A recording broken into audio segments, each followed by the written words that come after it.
Bismillahirrahmanirrahim. Assalamualaikum warahmatullahi wabarakatuh. Sebelumnya izinkan saya untuk memperkenalkan diri. Nama saya Meliana Simangunsong dengan NIM 0704212042, mahasiswa Universitas Islam Negeri Sumatera Utara. Yang kali ini akan membawakan materi sistem pencernaan untuk memenuhi tugas akhir mata kuliah fisiologi hewan yang diampu oleh Ibu Syukriya MSc. Yang akan saya jelaskan dalam video kali ini ada 6 pokok bahasan. Yang pertama, pengertian sistem pencernaan. Kedua, organ pencernaan manusia. Ketiga, proses pencernaan. Keempat, gangguan dan penyakit pencernaan. Kelima, sistem pencernaan vertebrata. Dan yang terakhir, sistem pencernaan invertebrata. Baiklah, yang pertama kita akan membahas apa sih itu sistem pencernaan. Pengertian sistem pencernaan adalah serangkaian proses yang terjadi dalam tubuh manusia atau hewan untuk mengubah makanan menjadi zat-zat yang dapat diserap oleh tubuh dengan bantuan enzim dan organ-organ pencernaan. Tujuan utama sistem pencernaan adalah untuk menghancurkan makanan menjadi partikel-partikel yang lebih kecil, memecah makromolekul menjadi molekul-molekul yang lebih sederhana dan menyerap nutrisi yang diperlukan oleh tubuh. Selain itu, sistem pencernaan juga menghilangkan sisa-sisa makanan yang tidak dapat dicerna melalui proses defekasi. Makanan yang masuk ke dalam tubuh kita ternyata melalui proses pencernaan yang terdiri dari ingesti, yaitu proses pengambilan makanan ke dalam saluran cerna, merupakan langkah awal dalam proses pencernaan. Yang kedua ada propulsi dan peristaltis, yaitu proses propulsi mengacu pada gerakan menelan, dan peristaltis yang merupakan gerakan kontraksi otot dalam saluran pencernaan untuk mendorong makanan dari satu titik ke titik lainnya. Berikutnya ada digesti mekanik, yaitu proses ini melibatkan pengunyahan, pencampuran, dan pengadukan makanan yang membantu memecah makanan menjadi potongan-potongan kecil yang mempermudah pencernaan selanjutnya. Selanjutnya ada digesti kimia, yaitu pencernaan kimia yang melibatkan penguraian molekul makanan menjadi molekul yang lebih kecil sehingga zat-zat tersebut siap untuk diserap. Berikutnya ada absorpsi, yaitu setelah makanan dicerna, nutrisi yang dihasilkan diserap dan disalurkan ke dalam aliran darah melalui dinding usus halus untuk mendukung fungsi tubuh. Yang terakhir yaitu defekasi. Proses eliminasi sisa-sisa makanan yang tidak dicerna dilakukan melalui defekasi, di mana buangan padat dikeluarkan dari tubuh. Berikutnya yaitu organ atau alat sistem pencernaan. Sistem pencernaan makanan pada manusia terdiri dari beberapa organ berturut-turut. Bisa kita lihat pada gambar ini, yang mana dimulai dari yang pertama adalah mulut, kemudian paring, kemudian yang ketiga adalah esofagus, dan yang keempat adalah lambung, kemudian yang kelima ada hati, dan yang keenam ada empedu, dan yang ketujuh ada pankreas. Kemudian ada usus halus atau usus kecil, dan 9 ada usus besar, dan yang terakhir ada rektum dan anus. Itu adalah 10 sistem pencernaan atau anatomi yang ada pada tubuh manusia. Untuk lebih detailnya saya akan memperjelas di slide berikutnya. Pada bagian mulut, makanan yang masuk akan melalui proses sebelum masuk ke dalam perut. Proses pencernaan yang terjadi yaitu pencernaan mekanik dan kimiawi. Proses pencernaan mekanik akan dibantu oleh organ pada mulut berupa yang pertama ada lidah yang berfungsi untuk merasa makanan, memposisikan makanan agar lebih mudah dikunyah dan membantu makanan untuk ditelan. Yang kedua ada gigi yang berfungsi untuk mengunyah makanan yang dikonsumsi agar menjadi lebih halus dan lebih mudah dicerna. Ketiga ada ludah yang akan membantu menelan makanan dengan lebih mudah lagi dan juga berfungsi sebagai pelindung rongga mulut. Sedangkan proses kimiawi, makanan akan dibantu dengan enzim plitalin yang ada dalam ludah atau saliva dengan mengubah karbohidrat kompleks atau amilum menjadi karbohidrat atau gula sederhana berupa maltosa. Selanjutnya pada faring, yaitu persimpangan antara tenggorokan dan kerongkongan, terdapat katup bernama epiglotis yang mencegah makanan masuk ke dalam sistem pernafasan. Ketika kita menelan makanan, katup akan menutup tenggorokan sehingga makanan dapat masuk ke kerongkongan. Selanjutnya, otot-otot kerongkongan akan memindahi makanan dengan gerakan peristaltik. Ini adalah kumpulan kontraksi dan relaksasi otot yang menimbulkan gerakan sehingga gelombang makanan terdorong masuk menuju lambung. Pada ujung kerongkongan terdapat sphincter atau otot-otot berbentuk cincin yang berfungsi agar makanan masuk ke lambung dan mencegah makanan dan cairan naik kembali ke kerongkongan. Berikutnya, lambung adalah organ pencernaan setelah kerongkongan. Pada lambung terjadi proses pencernaan secara mekanik, yaitu otot lambung melakukan proses pencampuran dan pengocokan makanan bersama asam dan enzim seperti yang ada pada gambar. Cairan dan enzim yang membantu proses kimiawi pada lambung, yaitu yang pertama ada HCl atau asam klorida yang berfungsi membunuh mikroorganisme atau kuman yang ikut masuk bersama makanan. Selain itu, berfungsi juga untuk mengaktifkan pepsinogen menjadi pepsin. Yang kedua ada pepsin yang mana berfungsi untuk mengubah protein menjadi pepton dan protease. Yang ketiga ada renin yang berfungsi mengendapkan kafein protein yang terdapat dalam air susu atau mengendapkan keju dari air susu. Setelah melalui proses pencernaan selama 2-4 jam di dalam lambung, bolus menjadi bahan kekuningan yang disebut kim atau bubur usus. Kim akan masuk sedikit demi sedikit ke dalam usus 12 jari. Pengaturan ini dibantu oleh adanya sphincter, yaitu otot-otot yang tersusun melingkar antara lambung dan usus 12 jari. Setelah dicerna di lambung, kim atau bubur makanan akan dicerna secara kimiawi di dalam usus halus. Bubur makanan akan melewati proses pencernaan pada setiap bagian usus, dimulai dari duodenum, jejunum, lalu dilanjutkan dengan penyerapan pada ileum. Proses pencernaan yang terjadi pada setiap bagian usus dapat dilihat pada tabel 3. Nah, di sini duodenum atau usus 12 jari terjadi proses pencernaan secara kimiawi dengan bantuan enzim yang dihasilkan pankreas. Yang pertama ada enzim amilase yang berfungsi mengubah zat tepung menjadi zat gula. Kedua, enzim tripsin yaitu mengubah protein menjadi asam amino. Ketiga, yaitu enzim lipase yang berfungsi menguraikan lemak menjadi gliserol dan asam lemak. Berikutnya ada jejunum, yaitu usus kosong. Terjadi proses pencernaan secara kimiawi dengan bantuan enzim-enzim. Yang pertama ada erepsin, yaitu mengubah pepson menjadi asam amino. Berikutnya ada laktase yang mengubah laktosa menjadi glukosa. Terakhir ada enzim sukrase yang mengubah sukrosa menjadi glikosa. Ileum atau usus penyerapan. Proses pencernaan oleh jonjot usus atau biasa disebut dengan villi, yaitu glukosa, vitamin yang larut dalam air atau asam amino dan mineral dibawa oleh darah menuju hati dan diedarkan ke seluruh tubuh. Glukosa dalam hati disimpan dalam bentuk glikogen, dan yang terakhir asam lemak, gliserol, dan vitamin yang larut dalam lemak disimpan di jaringan lemak. Sisa pencernaan dari usus halus selanjutnya masuk ke usus besar. Usus besar memiliki panjang sekitar 5-6 meter yang terdiri dari 3 bagian, yaitu sekum, kolon, dan rektum. Fungsi utama dari usus besar yaitu membuang air dan mineral elektrolit dari ampas makanan yang tidak tercerna, lalu membentuk limbah padat yang dapat dikeluarkan. Bakteri dalam usus besar yaitu Escherichia coli akan membantu memecah bahan yang tidak tercerna tersebut. Selanjutnya yaitu anus yang merupakan bagian paling akhir dari saluran pencernaan yang berbatasan langsung dengan lingkungan luar. Nah, fungsi anus tak lain adalah sebagai tempat keluarnya feses. Saat rektum mulai penuh, Otot-otot di sekitarnya akan terangsang untuk mengeluarkan feses.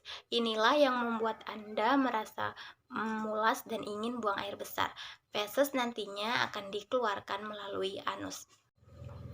Selanjutnya saya akan membahas gangguan dan penyakit pencernaan pada manusia. Nah, di sini saya mengambil 4 jenis gangguan dan penyakit pencernaan. Yang pertama ada tukak lambung, yang merupakan luka yang terjadi pada dinding lambung.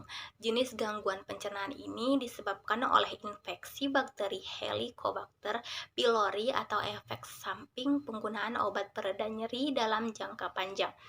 Ciri umum tukak lambung meliputi kembung, mual, dan muntah, feses berwarna gelap, penurunan berat badan yang tak diketahui penyebabnya, serta hilangnya nafsu makan.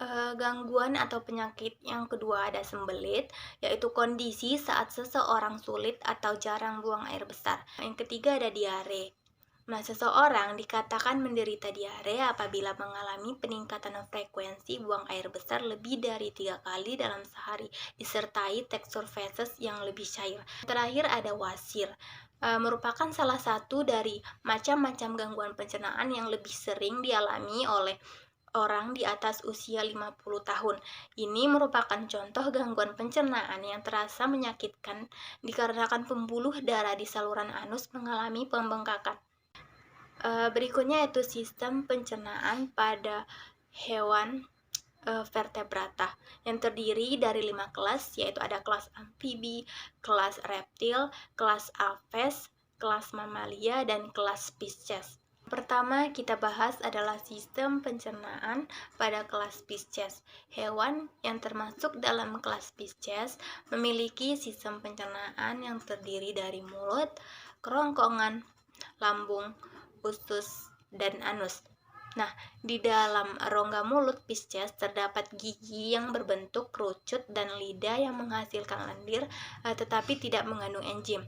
Nah, di dalam mulut makanan akan dihancurkan secara mekanik oleh gigi, kemudian makanan akan masuk ke dalam kerongkongan dan didorong masuk ke lambung. Nah, di dalam lambung terjadi pencernaan kimiawi dengan enzim pencernaan. Setelah proses pencernaan di lambung, makanan akan masuk ke usus dan terjadi penyerapan sari-sari makanan dan zat sisa akan dibuang melalui anus. Kelas kedua yaitu amfibi, contohnya itu ada pada katak. Nah, saluran pencernaan amfibi terdiri dari mulut, kerongkongan, lambung, usus, dan kloaka. Kelenjar pencernaan amfibi terdiri dari kelenjar ludah, kandung empedu, dan pankreas. Nah, makanan yang masuk ke dalam mulut akan langsung ditelan menuju lambung melalui kerongkongan. Di lambung, makanan akan dicerna secara mekanik dan kimiawi. Makanan yang sudah dicerna lambung kemudian masuk ke usus dan terjadi penyerapan sari-sari makanan oleh dinding usus yang banyak mengandung pembuluh darah. Nah, sisa-sisa makanan tadi akan dibuang melalui kloaka. Kelas ketiga yaitu pada filum reptil. Nah, saluran pencernaan reptil terdiri dari mulut, kerongkongan, lambung, usus, dan terakhir yaitu kloaka. Sedangkan kelenjar pencernaan reptil terdiri dari kelenjar ludah, empedu, dan pankreas.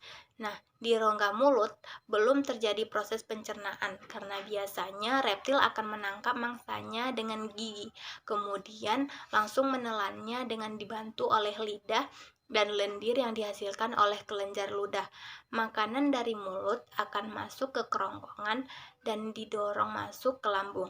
Di lambung terjadi pencernaan makanan secara mekanik oleh gerak peristaltik lambung dan juga pencernaan kimiawi oleh enzim yang dihasilkan oleh pencernaan. Makanan yang sudah dicerna akan menuju usus halus untuk diserap sari-sari makanannya, kemudian sisa-sisa makanan yang tidak diserap akan dibuang. Pembuangan sisa makanan ini akan dikeluarkan melalui kloaka. Selanjutnya adalah pada filum aves. Pada umumnya, saluran pencernaan aves terdiri dari mulut, kerongkongan, tembolok, lambung, kelenjar atau proventriculus, lambung pengunyah atau empedal, usus halus, usus besar, dan kloaka. Nah, kelas Aves misalnya pada ayam akan mengambil makanannya dengan paruh, kemudian makanan akan masuk ke rongga mulut, lalu langsung melewati kerongkongan menuju ke tembolok. Makanan akan disimpan sementara di tembolok apabila lambung penuh dengan makanan. Nah, setelah lambung kosong, makanan dari tembolok akan menuju lambung kelenjar atau proventriculus. Nah, di lambung kelenjar terjadi pencernaan kimiawi dengan enzim pencernaan yang disekresikan oleh dinding lambung kelenjar. Setelah itu, makanan akan masuk ke empedal atau lambung pengunyah. Di dalam lambung pengunyah, makanan akan mengalami pencernaan mekanik oleh otot-otot lambung. Kemudian makanan menuju ke usus halus untuk dicerna lagi dengan enzim yang disekresikan dari pankreas dan empedu sehingga diperoleh sari-sari makanan yang akan diserap oleh dinding usus dan akan diedarkan ke seluruh tubuh melalui peredaran darah. Nah, sisa-sisa makanan akan masuk ke usus untuk diserap airnya. Kemudian sisa makanan akan dibuang keluar tubuh melalui kloaka. Kelas terakhir yaitu mamalia, hewan yang termasuk dalam kelas mamalia baik kelompok herbivora, karnivora, dan omnivora. Nah, pada umumnya memiliki sistem pencernaan yang sama, akan tetapi terdapat perbedaan yang dipengaruhi oleh makanan yang dikonsumsi oleh masing-masing kelompok hewan ini. Nah, perbedaan yang pertama yaitu bisa kita lihat pada perbedaan gigi. Ini sangat terlihat pada hewan karnivora dan hewan herbivora, yang mana hewan karnivora memiliki taring yang tajam dengan geraham yang bergerigi. Gigi-gigi yang tajam ini berfungsi untuk mengoyak daging mangsanya, sedangkan pada hewan dalam kelompok herbivora memiliki gigi geraham yang datar dan lebar. Nah, gigi ini berfungsi untuk mengunyah dan menghancurkan dedaunan yang dimakan. Selain itu, gigi taring pada herbivora tidak berkembang, bahkan ada beberapa herbivora yang tidak memiliki gigi taring. Nah, misalnya itu pada hewan sapi. Kemudian perbedaan selanjutnya ada pada struktur lambung. Pada beberapa herbivora, terutama hewan yang memamah biak atau subordo ruminansia seperti rusa, domba, dan sapi, memiliki lambung poligastrik. Nah, lambung poligastrik ini memiliki 4 bilik, yaitu rumen, retikulum, omasum, dan obamasum. Dengan keempat bilik ini memungkinkan pencernaan makanan yang lebih sempurna, sedangkan pada hewan herbivora dan omnivora serta beberapa hewan herbivora seperti kelinci, kuda memiliki lambung monogastrik yang hanya memiliki 1 bilik. Sistem pencernaan sapi atau hewan ruminansia lainnya terdiri atas mulut, kerongkongan, rumen, retikulum, omasum, obamasum, usus halus, usus besar, rektum, dan anus. Nah, sapi akan mengunyah makanan sekedarnya untuk memotong-motong makanan menjadi lebih kecil serta dicampur dengan air ludah yang tidak mengandung enzim. Setelah selesai mengunyah, makanan akan ditelan dan masuk ke kerongkongan. Makanan dari kerongkongan akan masuk ke rumen yang berfungsi sebagai tempat penyimpanan sementara bagi makanan yang tertelan. Dari rumen, makanan akan diteruskan ke retikulum dan di tempat inilah makanan akan dibentuk menjadi gumpalan-gumpalan kasar yang disebut bolus. Nah, bolus akan dimuntahkan kembali ke mulut untuk dikunyah kedua kali. Dari mulut, makanan akan ditelan kembali untuk diteruskan ke omasum. Di dalam omasum terdapat kelenjar pencernaan yang produksi enzim yang akan bercampur dengan bolus. Akhirnya bolus akan diteruskan ke obamasum, yaitu perut yang sebenarnya, dan di tempat ini masih terjadi proses pencernaan bolus secara kimiawi oleh enzim makanan yang telah dicerna di obamasum serta diteruskan ke usus halus. Nah, di usus halus terjadi penyerapan zat-zat makanan, sisa-sisa makanan yang tidak dapat diserap dikirim ke usus besar. Setelah mengalami penyerapan air, sisa-sisa makanan berupa ampas dikeluarkan melalui anus. Sistem pencernaan pada invertebrata, yang mana sistem pencernaan invertebrata merupakan sistem pencernaan yang paling sederhana. Filum yang pertama ada porifera, yang mana pencernaan makanan pada porifera adalah intraseluler. Intraseluler merupakan pencernaan makanan yang terjadi di tingkat sel atau di dalam sel. Nah, proses tersebut diawali dari masuknya air melalui pori-pori tubuh porifera atau ostium. Selanjutnya, air akan masuk ke dalam tubuh bersamaan dengan plankton dan bakteri yang menjadi sumber makanannya. Nah, melalui makrofili yang terdapat pada sel keanosit, lapisan endodermis porifera, plankton dan bakteri akan tersaring. Sel amoeboid memiliki tugas untuk mengedarkan hasil tangkapan atau makanan tersebut ke seluruh tubuh porifera. Air-air yang masuk bersamaan dengan makanan akan kembali dibuang melalui lubang yang berada di pusat tubuhnya, yaitu osculum. Filum yang kedua adalah protozoa. Nah, organisme bersel satu tidak mempunyai sistem pencernaan seperti pada hewan bersel banyak. Proses pencernaan pada hewan bersel satu berlangsung dalam sel itu sendiri. Contohnya adalah pada amoeba. Jika ada makanan, amoeba bergerak ke arah makanan. Kemudian amoeba mengiringi makanan tersebut dengan pseudopodium atau kaki semu. Nah, makanan tersebut terkurung oleh kaki semu dan dibentuk vakuola makanan. Di dalam vakuola ini, makanan dicerna, kemudian diedarkan ke seluruh tubuh. Nah, sari-sari makanan diedarkan ke dalam sitoplasma, dan sisa makanan dikeluarkan dari membran plasma colentrata, di mana makanan yang ditangkap dengan tentakel kemudian masuk ke dalam mulut dan diteruskan ke dalam rongga gastrovaskuler. Nah, dinding gastrovaskuler mengeluarkan enzim untuk mencerna makanan. Sari-sari makanan diserap oleh sel-sel usus dan sisanya dikeluarkan melalui mulut. Saluran pencernaan pada hewan ini tidak sempurna, yaitu berupa rongga gastrovaskuler yang terletak di tengah tubuh sebagian anus. Yang keempat ada filum echinodermata. Di sini saya mengambil contoh pada hewan bintang laut. Nah, sistem pencernaan pada echinodermata tergolong sudah sempurna, yang mana mulut berada di bawah permukaan tubuh, faring, kerongkongan, lambung, usus, dan juga anus. Nah, susunan anus ada di permukaan atas tubuh dan pada bagian echinodermata tidak berfungsi. Lambung memiliki 5 cabang yang menuju ke lengan dan bercabang 2, tetapi ujungnya buntu. Berikutnya yaitu pada filum Platyhelminthes. Nah, di mana sistem pencernaannya disebut sistem pencernaan gastrovaskuler atau peredaran makanan tidak melalui darah tetapi oleh usus. Nah, dimulai dari mulut, faring, dan kerongkongan. Di belakang kerongkongan terdapat usus bercabang ke seluruh tubuh. Nah, cacing pipih juga melakukan pembuangan sisa makanan melalui mulut karena tidak memiliki anus dan tidak memiliki sistem transport. Makanan dikeluarkan dari tubuh melalui proses difusi.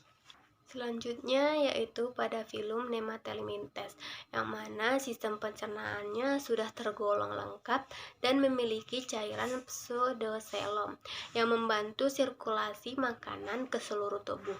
Nah, saluran pencernaan berupa pipa lurus yang dimulai dari kerongkongan ke usus dan berakhir ke anus. Filum Annelida, di mana sistem pencernaannya juga sudah tergolong lengkap, yaitu terdiri dari mulut yang berhubungan dengan faring, kerongkongan, tembolok, ampela, usus, dan terakhir yaitu anus.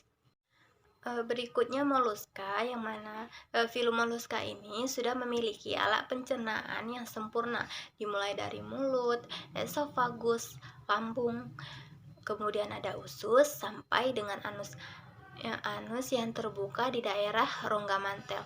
Ada pula yang memiliki rahang dan lidah pada moluska tertentu.